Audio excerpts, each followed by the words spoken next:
I'm standing here on an old air base somewhere in the interior of the Isle of Man.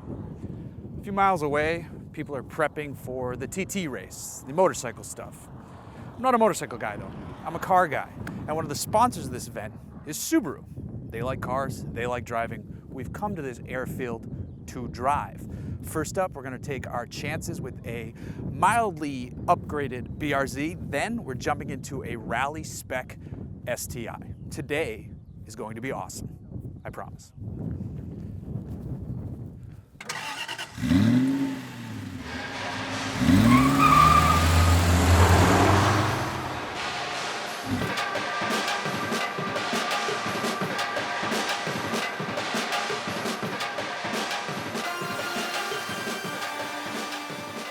This BRZ looks fairly stock on the outside, and the folks at Subaru haven't tinkered with it too much.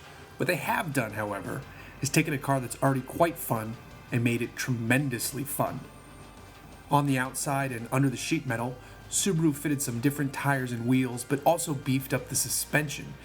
Inside, many bits and pieces have been stripped away, and a roll cage has been bolted in. Racing seats and a harness are also in place to make sure I'm not getting tossed around as I toss the BRZ around on our gravel course. Speaking of the course, Subaru created a little gravel-strewn autocross course in one corner of the airfield.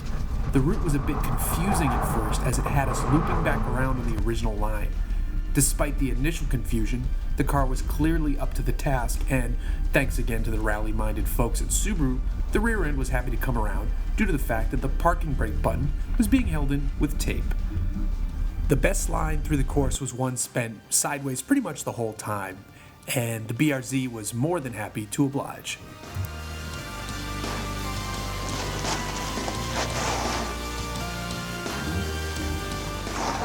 It's time to jump over to the real deal.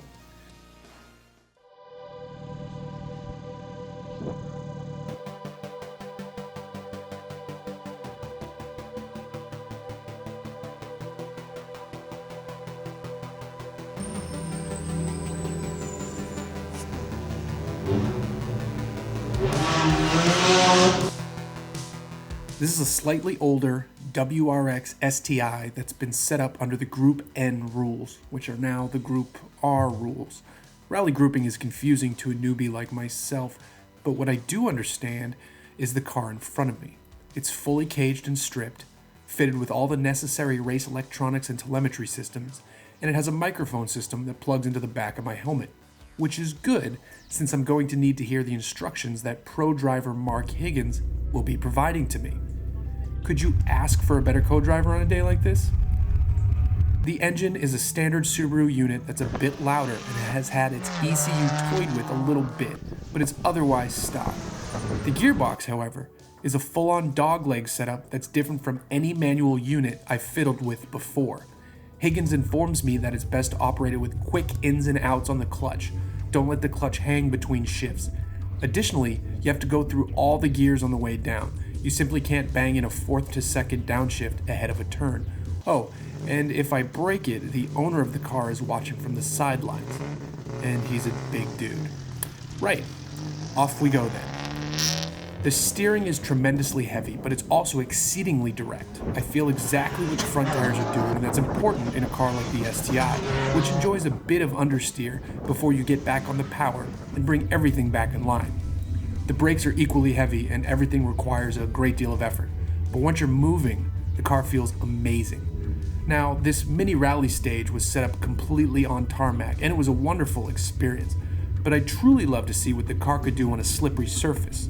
Regardless, I pressed on thanks to the A1 co-driver riding shotgun and brought the car home in one piece. Oh, and both events were timed. How'd I fare against the other journos in attendance?